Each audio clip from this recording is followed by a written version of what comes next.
As a Cowboys fan, season is over.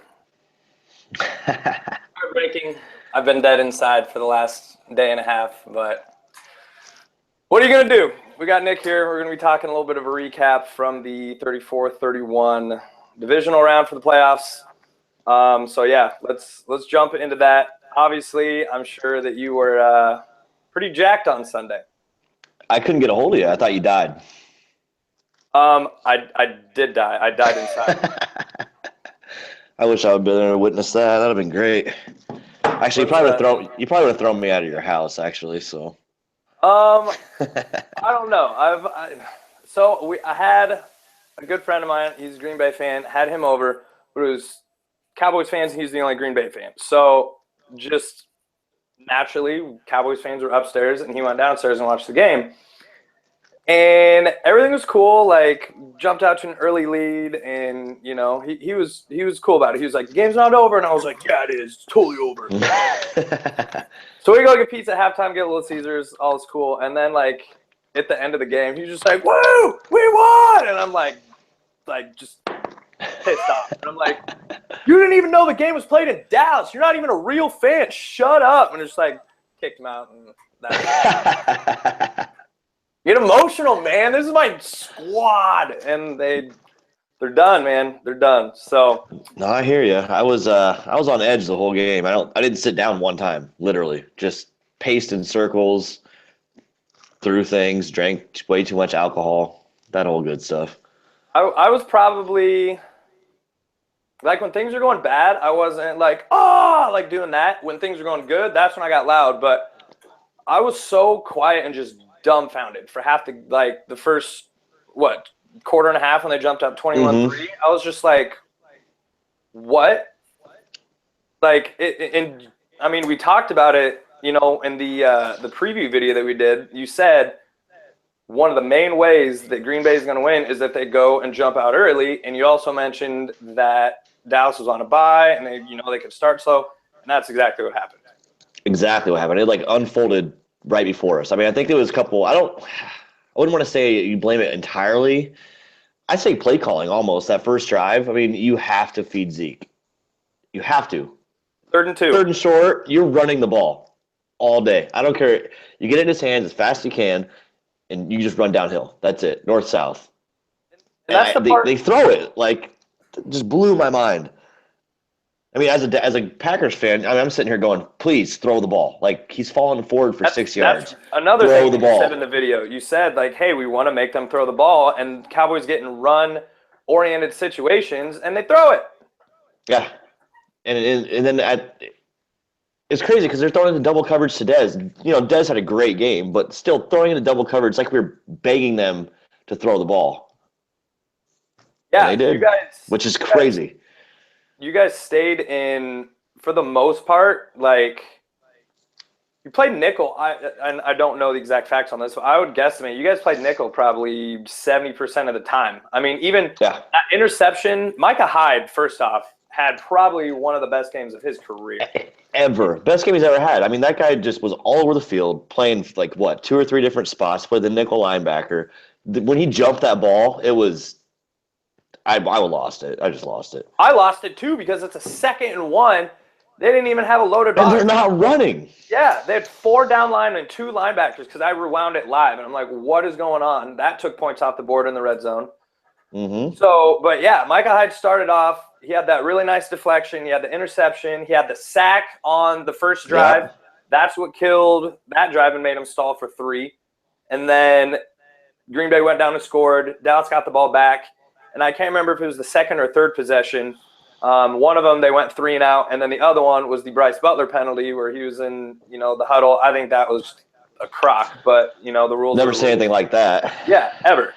So, yeah, the fact that, like you touched on, Green Bay jumped out early. Dallas coming off a bye, they were slow. Mistakes, not running the ball. I mean, like we talked about just a second ago, 3rd and 2 on the opening drive. And I want to say it was on the 35 to 40 yard line. In my head, I'm like, cool.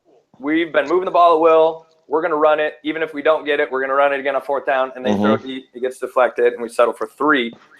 And I said earlier that, hey, the first team to score is who I think is going to win. What I should have said and what I Touchdown in my head, exactly. Mm-hmm. That's kind of what I meant too. Field goals. I don't even count field goals unless they're game winners as real points. I guess I Yeah, don't know. it's a win for the defense. If the offense is going to march down there and move the ball enough to get in field goal range and then come away with 3, it's a win for the defense. Especially Absolutely. if you get the ball on like a short field or a return or something like that and you hold them to 3, it's definitely a win. So, man, it's field goals just don't get it done. And I want to say the Cowboys had one of the best red zone offenses all year, and they went 2 for 4. You went 50% in the red zone. So, Yeah, but I mean, again, I don't think they didn't run the ball. They went away from what they're good at and tried to be. I mean, granted, when you go down like that, even 4 points to the Packers right now it feels like 10. So when you do go down, you try to pick it up, keep up with them basically. So I feel like that's what's going to be big against Atlanta. If we can hold them to field goals, we're going to win the game. Granted, 2 totally different teams, totally different story, but you have to score touchdowns in the playoff, especially at home, especially on the first drive. You have to score a touchdown. especially when you're moving the ball like that. Like, it's not something to where, they were, say they're just getting shut down and they hit chunk plays. Like, they were just moving the ball. And then they had that sack, didn't go for it on the 3rd and 2. So it's rough.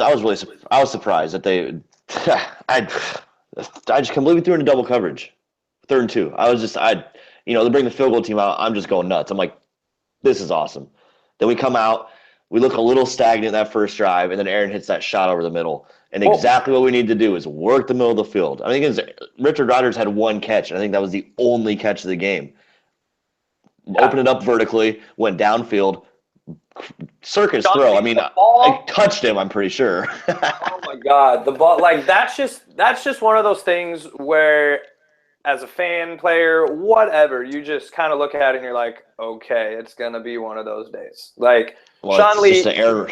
Yeah, Sean Lee got burned. I'm not gonna deny that, but he was in a good trail position, had his hands up, and it literally went through his hand right beside his helmet, caught, touchdown, 7-3. I'm just like, man. He kind of got burned on that. He got burned on that inside move though too. I mean, he's one of the better cover linebackers too, and he got that step inside, just killed him, roasted him. Yep.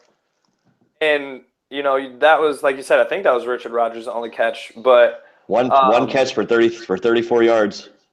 That was it. The other guy, the X Factor. The other guy. Both said in the pregame video, Jared Cook would be the X Factor. I'd say he was.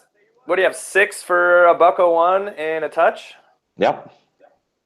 Second most receptions behind Cobb, who had 7. And I mean, but Jared Cook had the most targets. He was targeted 11 times. Exactly what they needed to do. They needed to go open the field up vertically up the middle, play to the outside. I mean, it's just we ran the ball not great, well enough.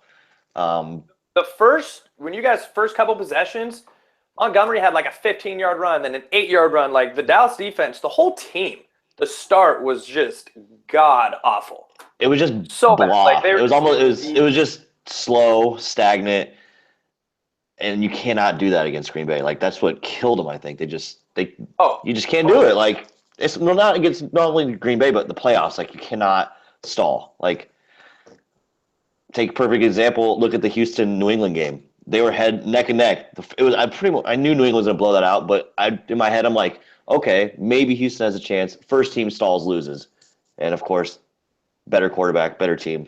Houston got gifted a bunch of opportunities in that with those turnovers and just great field position, and again, kicking field goals, not scoring touchdowns. So not playoff unless you're Pittsburgh, fuckers.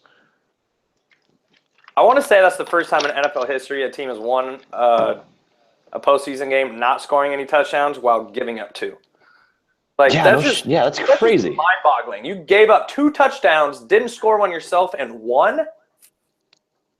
Blows my mind. Luck, pure luck, just destiny. So that's destiny. Okay. On one side of destiny, that's how it feels being a Cowboys fan, man. Like, it's so hard to articulate this that Dusty said this earlier. It just feels like it's just not meant to be. Like, every year every year they have a good team, and they just find way. Coaching this game, defense, offense, it's just I don't know what it is. The whole year they're a running team, run first mentality, and then they get in the playoffs and throw on 3rd and 2 and do all these things, and it's just like I don't get it. They run into Aaron Rodgers, man.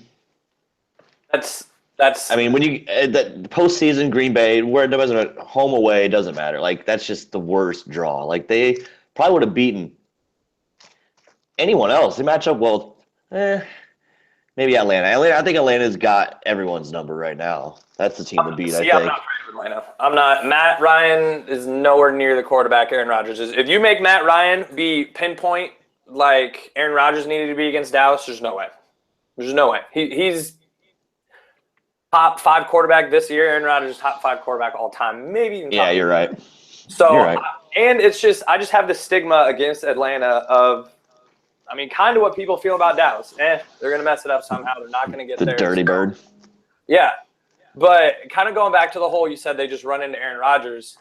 A stat that blew my mind from 2014 when they lost, and then this year. So 2014, I want to say Romo was like 17 to 21, like 280 yards, and a touchdown, maybe 2. I'm not sure exactly what it was, but it was the highest quarterback rating of any losing playoff team in NFL history.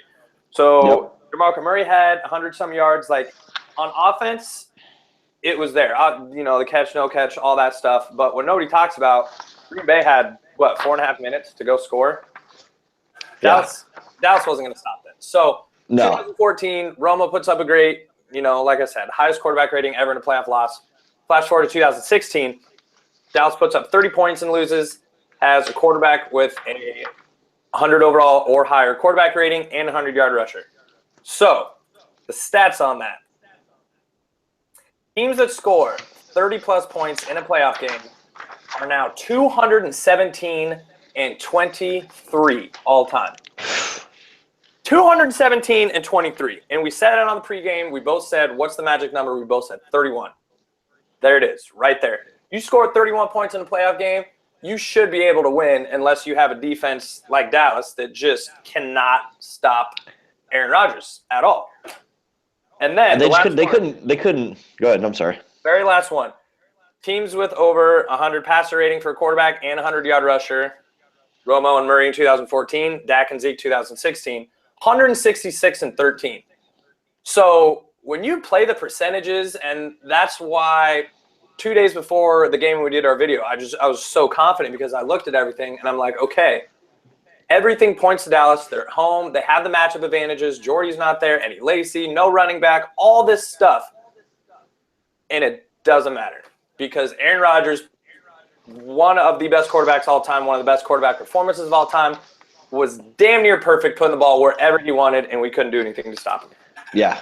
I mean, that game was just I've always been a believer of my Aaron Rodgers.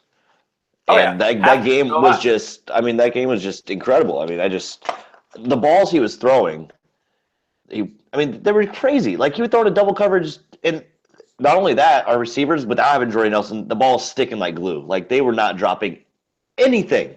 3rd and 4, throw a seam right up the middle to anyone, Geronimo Wilson or Geronimo Allison. Dude, in between double coverage, the guy literally, it just stuck to him. Like, no one, I don't think we had, I probably look up a stat for drop balls, but I don't think there was many. I can't think of a single one. And one play that stuck out to me, this was early, may have been on the first drive. I'm pretty sure it was Jared Cook, but I think he was lined up in the slot, ran maybe about a 15-yard out. Man coverage was on him. And Rodgers rolling out, literally has a 6-inch window to put the ball because the dude is right on him, on the sideline, puts it right here, and I'm just like, if he makes those throws, it's over. And 21-3, and it was. But he's been making those throws. I mean, it's just crazy to see the mechanics of that guy. It's just like off the front foot, off the back foot, fading left, fading right, backing up, off his back foot, Hail Marys. Like, the ball is just like, it's there.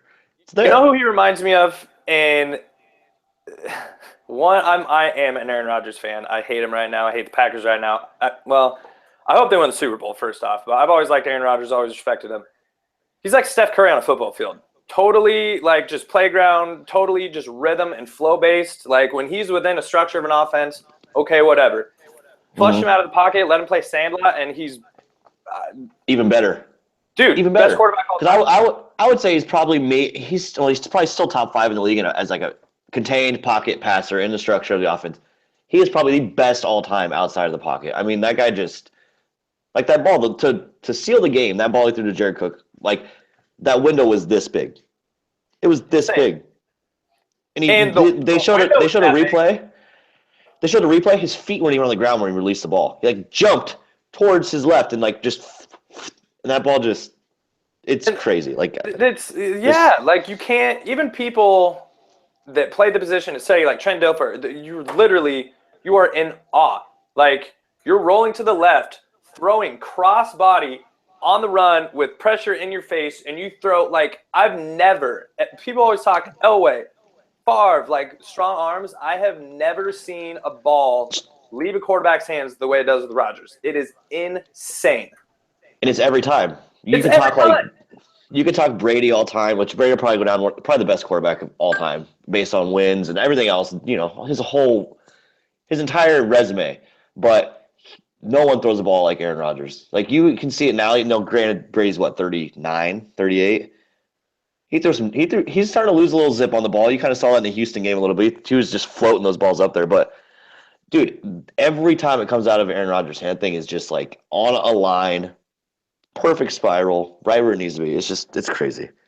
I mean, 40 yards, seed, throwing across your body, on the sideline. Like, it's 3rd and 20.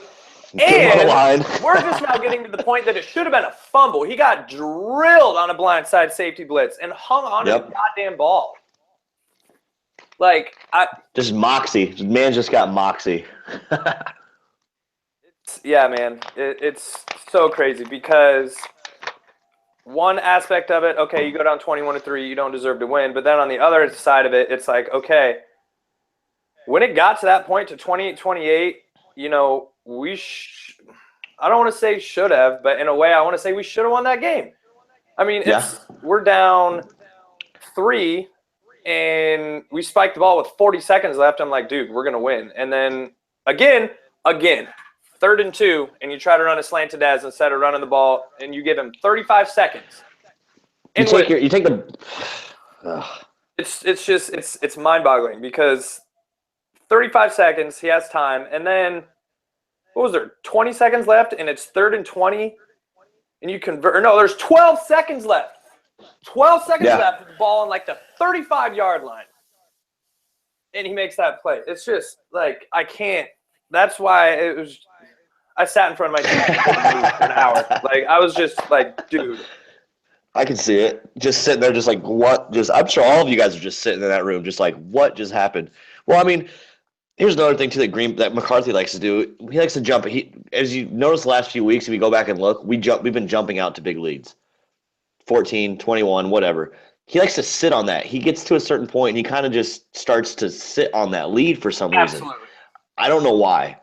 You have Aaron Rodgers. He's in this flow. Like, just continue what you do. You still have Montgomery out of the backfield. Ripkowski, whatever. He's running the ball well, north and south anyways, getting chunk yardage here and there, but like, just do what you keep. I just don't understand why we sit on the ball. That plus Dallas, Dak Prescott being who he is and being how good he is, willed you guys back into that game. Literally, like those throws that he had. That one throw he had to Dez for the touchdown, and then the one over the middle to Witten. I mean, those are in a playoff to a rookie.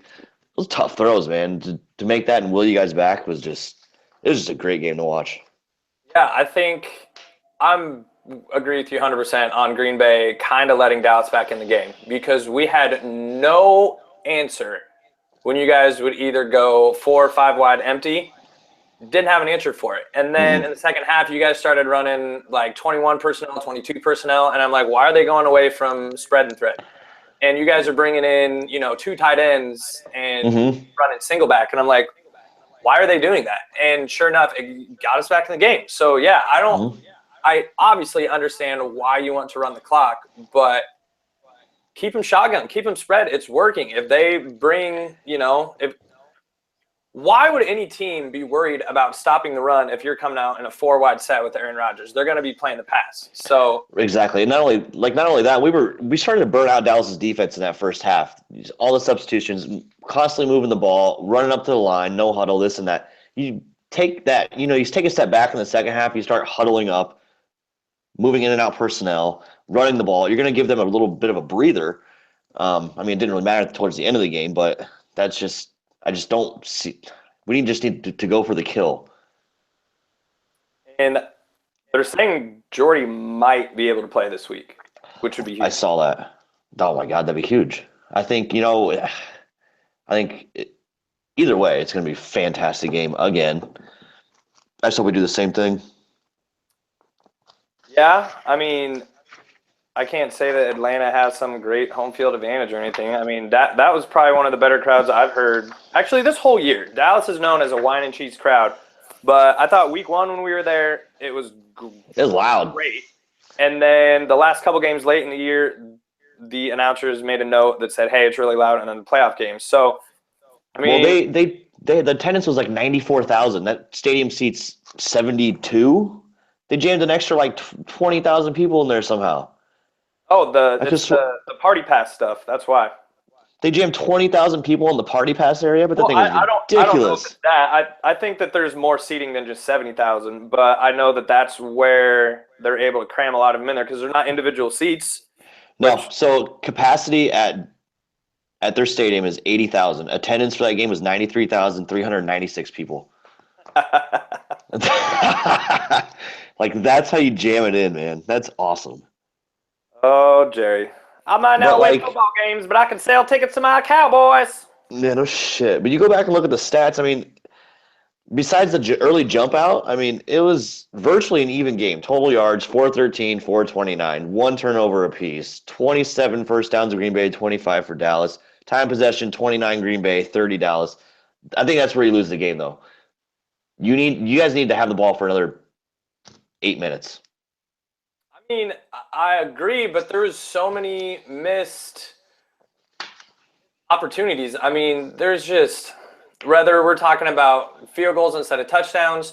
Mm-hmm. But okay, let me bring this up, and this is something that hasn't gotten a lot of talk on anything that I've heard about it. So at the end of the first half, there's 2 seconds left, something like that, whatever. Green Bay punts, and when the ball's in the air, I'm semi-freaking out. Call a fair catch, call a fair catch, call a fair catch. He calls a fair catch. Yeah. And I'm just yes! And the time expired. And I'm like, dude, I've never seen this attempted. But I know it's a rule. Never seen it. If you call a fair catch at the end of the second or fourth quarter, you get a free untimed down with a free kick with no defenders. And they didn't do it. He called a fair catch at the 37-yard line. He called a fair catch at the 37-yard line, which would have been a 70-something yard field goal attempt. It's 2 yards up from where you kick the ball off. And they put the ball through the uprights on kickoffs all the time. And they didn't do it. What the hell? That was 3 points that you could have had right there. And I don't know if it's the coaches just not knowing the rules because it's so obscure, but what? That's a shot at 3 points and you're not taking it. It's just things like that where it's just they had so many opportunities. And, they're a good team, but they're obviously not a great team, man. Whether we're talking about the start or the mistakes they made, Green Bay made the plays that they needed to make, and Dallas didn't. And, it's really all there is. Yeah. Yeah, I agree.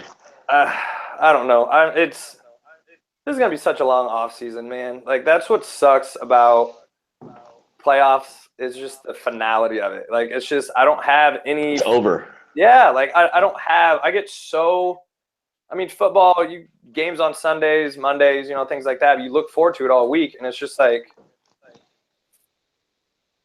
do I do with my life now? What? Luckily for me, I got another week left at least, so. Well, maybe 2.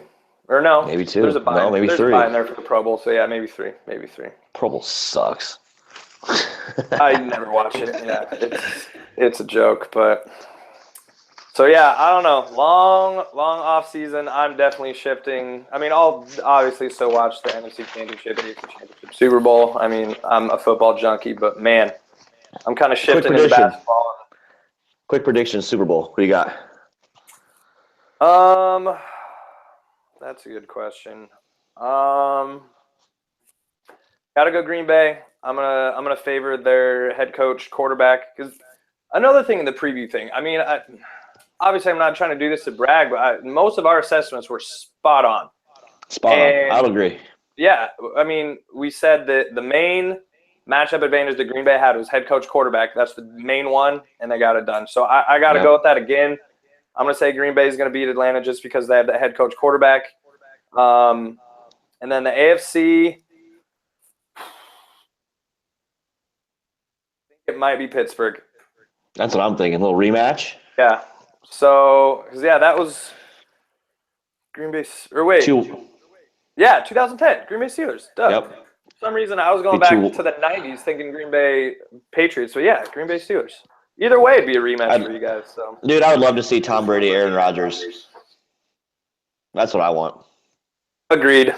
That would be a better. It's like the Kobe. Two of the best of their era. Exactly. Two best of their eras. Like best all time versus second best all time. Like, I mean, that could be where you're going at right here with that matchup. So, if Rodgers ends with 1, I think that there's going to be too many people that look at rings as the main determining factor. But if he gets 2, maybe. Best I mean, ever. if he gets 3, Brady has what, 5 right now? That's insane. It is insane. And Brady has a handful of 40 touchdown seasons, a 50 touchdown season. I mean, yeah, I think if Rodgers gets 3, he's able to nudge himself up there in that conversation. But I think 2 kind of gets him to the table. But in my opinion, man, they're just Rodgers is top 3. I mean, Peyton Manning, as good as he was and as cerebral as he was, right, a lot. Favre, I'd take Rodgers over Favre. I don't even put Favre. Maybe top not 10, even. not even. Yeah, maybe. I know he's not in mine. Being a Green Bay fan, he wouldn't be in mine. And you know what's funny is before the Aaron Rodgers era, I would have put Brett Favre in that top 10. For some reason, he's weaseled his way out and dick picked his way out of my top 10. So seriously, what should I do? Should I stop sending dick pics? But that's awesome. Yeah, that's crazy. I mean, he's that good. He's got 1, has a chance to get 2. So I don't like New England, so I'm probably gonna be rooting for Pittsburgh. But I don't like Pittsburgh either. I hate Pittsburgh. I just wish the Chiefs would have won. Like, I was right on my prediction, but I don't care. I'd rather have the Chiefs win than. Right. Yeah, me too. I think I predicted at the beginning of the year Kansas City, Green Bay, Super Bowl, so that fell through. That's still pretty solid. Both got to the top, 8? Both were in the top 8? I didn't predict Green Bay to go 4-6 like they did, but, whatever. So, gonna run the table. Eddie Lacy is as big as he is. He's fragile. So they're winning our run game. I think he may even be unrestricted this year. Really? I think. I'm not positive on that, but I think so. So we just throw the number 2, 3 on the back of Montgomery, get him out there. I love these 88 running back like that. Keep him as a wing, man. Just put him on the depth chart as a wide receiver, slide him into running back. Can't do anything about that. Think of how like, I don't know what the term I want to use, game breaking or game changing. Cordell Stewart was so before his time. Before his time. If Cordell Stewart was playing now and you got a dude playing quarterback, receiver, and running back, like, what? Yeah, no kidding. I think there's a lot of players like that before their time. I think I had a conversation with someone the other day that Tim Dwight was just way before his time. Love Tim Dwight. We got in a conversation of slot receivers, and I'm like, dude, Tim Dwight was a gangster in the NFL, man. If he would have been around now, they utilize that slot receiver position so much better. Like Cole Beasley with no hair. I mean, I watched, what was it? 2006, Cowboys, Giants. Like, I just watch old stuff on YouTube because I'm a dork like that. But anyways, they're running I formation and stuff. Like, nobody really runs that anymore. They have the tight ends that they'll flex in there. they're running I formation like their base offense, and I'm just like, whoa, the game has changed so much. Just in 10 years. Just in the last 10 years, it's changed so much, which is, well, I love it. So I don't want it to ever go back to the old I formation, jumbo sets, and I'm with you. bullshit. And I mean, with your team, I mean, they run it a little bit, but yeah, they like the receivers. I think Dallas might do it a little bit, but like I've said, this is going to be a long offseason, an interesting offseason, and it's going to take me probably mid-January. I mean, probably until March to really get back energized about this stuff because, man, that was a tough loss. Well, here's to not waiting, 2 years before we see each other in the playoffs again. Because I love me some Cowboys in the playoffs. It's just that's what I said in our last video. There's just something I said it was going to be the best game of the playoffs, and it probably is going to stand out that way. Like there's just something. I mean, players are human. Like they know, like they have that feel of, dude, we're about to play the Cowboys or we're about to play the Packers. Like it's just it always lends itself to an incredible game with, whether it's the Des no catch or Rodgers 3rd and 20. It's just God. So where do you put that where do you put that throw all time in postseason throws? I heard a conversation about that earlier today. That's a very good question. We should have led with that. Man, I would need to think about that. Off the top of my head, Super Bowl throw, David Tyree. You know what? No, I'm not doing that because that was a lucky-ass throw that he just heaved up with a prayer. So, no, I'm not putting the Tyree catch up there. Right, I wouldn't put that up there. That would be more of a catch than a throw. All-time catch, not throw. Because that was off his back foot. Yeah, man. Well, we can save that for next time. I'll tell you what. We win the Super Bowl, we have that conversation.